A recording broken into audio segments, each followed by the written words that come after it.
know what actually killed most pirates? Not sword fights, not the hangman's noose, not even scurvy, though that certainly tried its best. No, the real killer was something far more mundane and infinitely more terrifying: the food they had to eat.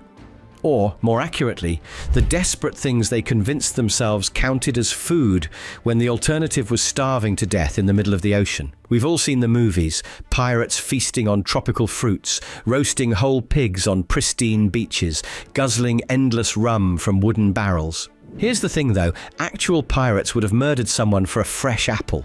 They would have traded chests of gold for clean water that didn't taste like death. And that romantic image of the drunken pirate, they weren't drinking for fun. They were drinking because the water on their ships turned into toxic sludge that could kill you faster than any enemy sword. Picture this. You're on a British naval ship in 1720. If you're an officer, dinner tonight might include roast duck with onion sauce, fresh bread, maybe some preserved fruits, all washed down with decent wine. But if you're a common sailor, you're gnawing on rock-hard biscuits, crawling with weevils, and choking down meat so salty it could preserve a corpse. The officers are dining in their private quarters while you're huddled below deck, trying not to think about what that crunching sound in your biscuit might be. Now here's where pirates did something genuinely radical. When you joined a pirate crew, you signed articles, basically a contract, and those articles almost always included this line: every man has equal title to the fresh provisions or strong liquors at any time seized. Every single man. Think about what that meant. When Bartholomew Roberts, one of the most successful pirates in history, sat down to eat, he wasn't having a captain's feast while his crew starved. He was eating from the same pot of salmagundi, that infamous everything stew, as the newest recruit. When the food was good, everyone ate well. When it was terrible, everyone suffered together. This wasn't kindness. It was pragmatic democracy born from desperation. Pirates understood something that navies didn't. Shared misery creates stronger bonds than shared treasure ever could. When your captain is picking the same weevils out of his biscuit as you are, when he's drinking the same algae-thick water, when his gums are bleeding from scurvy just like yours, that's when you'll follow him into hell, because he's not asking you to go anywhere he isn't going himself.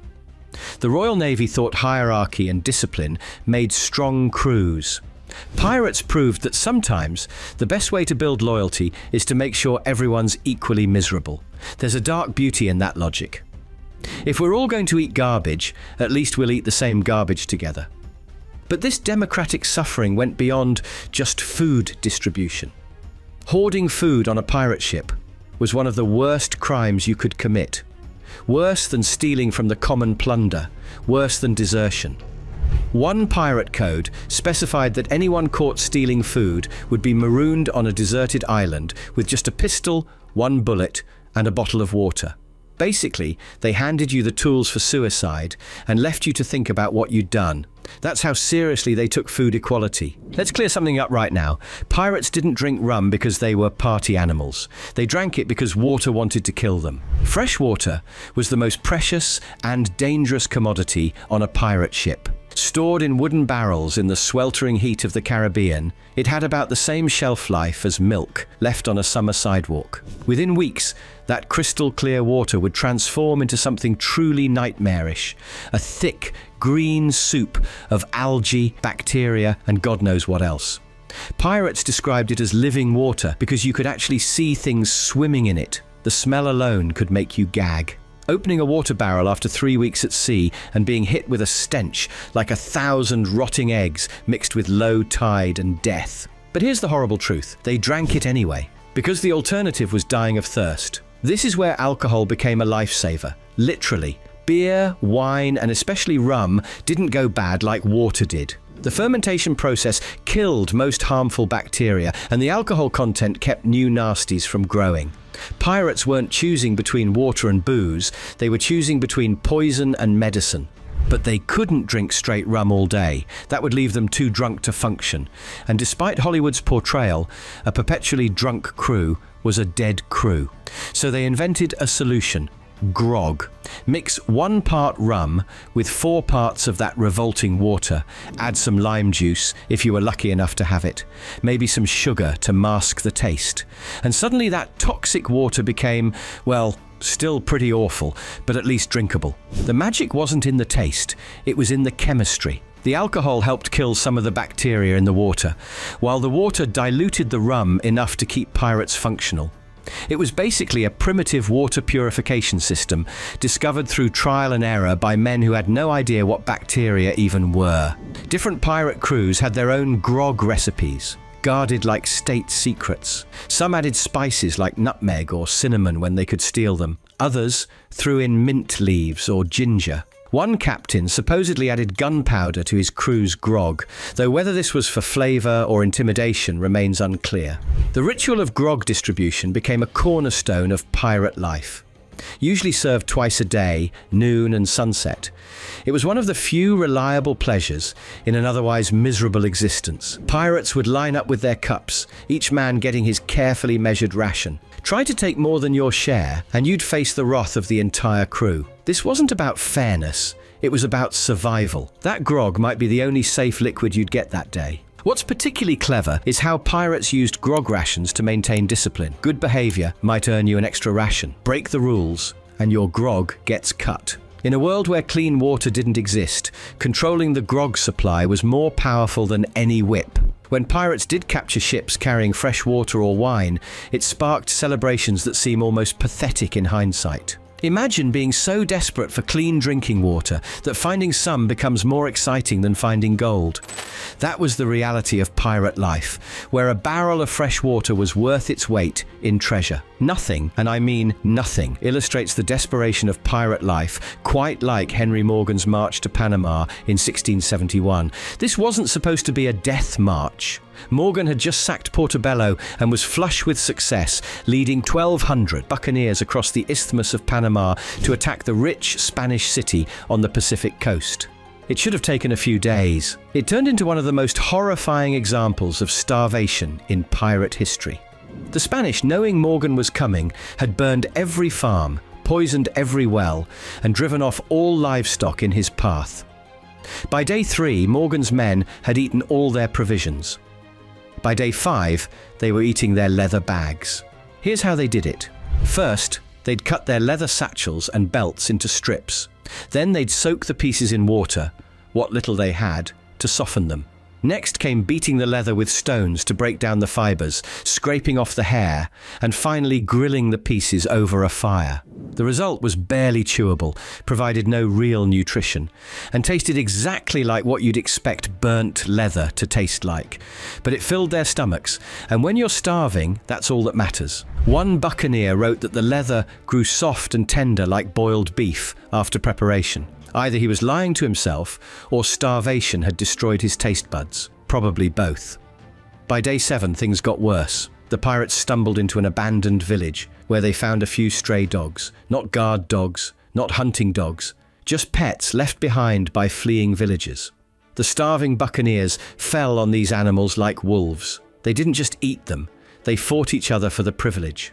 Men who days before had been brothers in arms were now brawling over dog bones. But the most telling detail comes from what happened next. After slaughtering the dogs, some pirates were so desperate they drank the blood raw. Others tried to make soup from the bones, boiling them for hours to extract every possible nutrient. They ate the organs, the skin, everything. One account mentions pirates gnawing on paws, trying to suck nutrition from between the toe pads. When you're reduced to fighting over dog paws, you're not really human anymore. You're just a starving animal trying to survive another hour. Ship rats, by comparison, were practically a delicacy. Pirates who turned their noses up at rat meat during good times would pay premium prices for a nice fat ship rat during lean periods. Some accounts claim rats sold for 2 pieces of 8 each, more than a week's wages for an average sailor. The preparation was almost civilized compared to the leather debacle. Skin them, gut them, skewer them on a ramrod, and roast them over a flame. Add a bit of salt if you have it. Veterans claimed rat meat was sweet and delicate,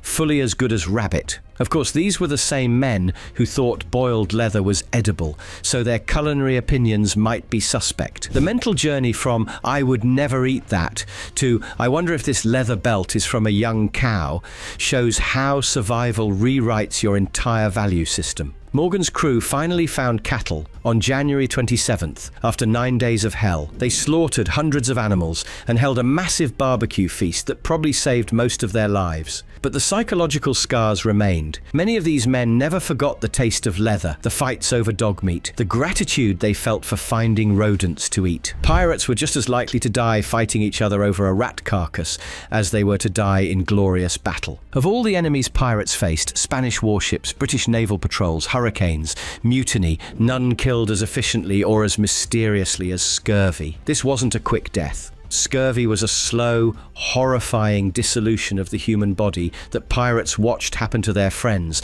knowing they were probably next. It started innocently enough. Maybe you felt a bit more tired than usual. Your joints ached, but whose didn't after months at sea? Then came the spots. Small purple bruises appearing on your arms and legs for no reason. Old scars that had healed years ago would split open and start bleeding again. Your gums turned spongy and black, pulling away from your teeth until they fell out, one by one. By the final stages, your body literally came apart. Bones that had broken and healed decades earlier would suddenly snap again. Your skin would split at the slightest touch. Internal bleeding made you cough up blood. And through it all, you remained conscious, watching your body betray you piece by piece. The cruelest part? The cure was sitting right there in the Caribbean. Limes, oranges, lemons growing wild on islands throughout pirates' hunting grounds. But nobody knew. The actual cause of scurvy, vitamin C deficiency, wouldn't be understood until long after the golden age of piracy ended. Pirates had their theories, of course. Some blamed bad air below decks. Others thought it came from eating too much salt meat. A few decided it was a curse for their wicked ways. They tried everything. Bleeding, which only made it worse. Purging with mercury, which added poisoning to their problems. And various herbal remedies that did nothing but make them vomit.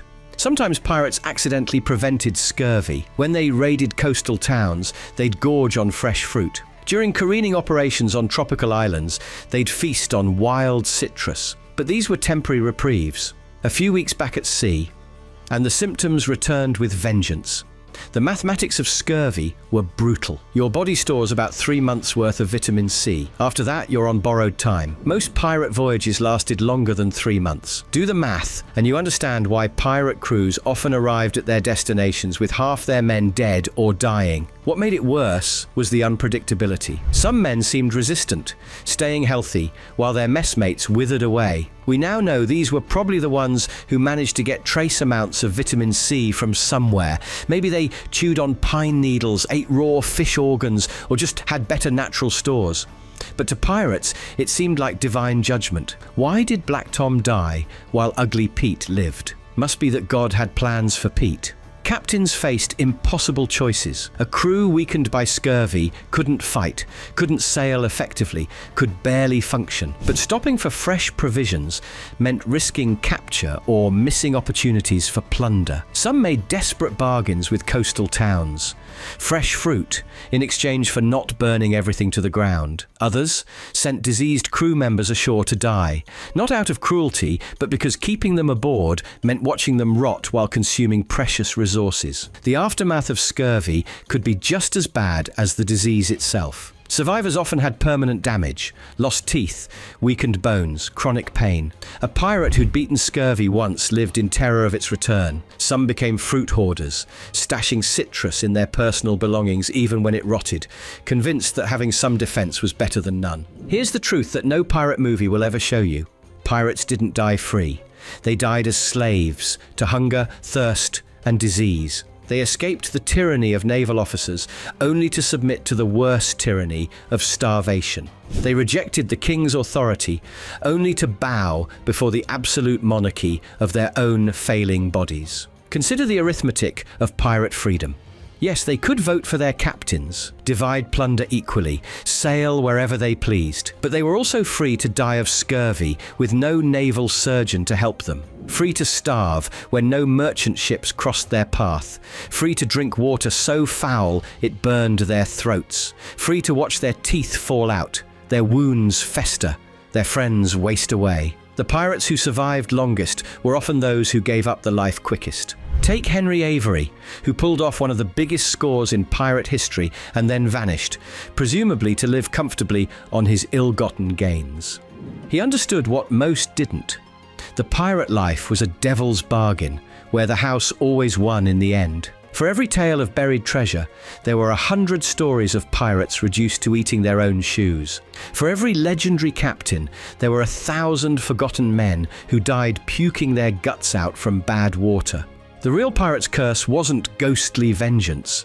It was the daily reality of life at sea in an age before refrigeration, vitamins, or basic hygiene. That's the complex truth about pirates and food. It wasn't romantic. It wasn't glorious. It was desperate men making desperate choices, finding humanity in shared hardship, democracy in dividing spoiled meat, brotherhood in suffering equally. They created one of history's most egalitarian societies, not through high ideals, but through the simple recognition that when resources are scarce, sharing them equally is the only way to survive. Their culinary legacy lives on in unexpected ways. Every time we barbecue, we're using a technique pirates learned from Caribbean natives. When we make guacamole, we're following a recipe first written down by a buccaneer. The word tortilla entered English through pirate journals. These outlaws, concerned mainly with surviving another day, accidentally became ambassadors of global cuisine. So the next time you see a pirate movie with its romantic feasts and endless rum, remember the reality. Men so hungry they grateful for worms in their biscuits. Men who considered rats a delicacy and leather a food group. Men who chose equality in misery over hierarchy in slightly less misery. That's not the pirate story Hollywood tells, but it's the one that actually happened. And in its own strange way, it's far more extraordinary than any treasure hunt. Because it's a story about how human beings can find dignity, democracy, and even dark humor in the most desperate circumstances imaginable.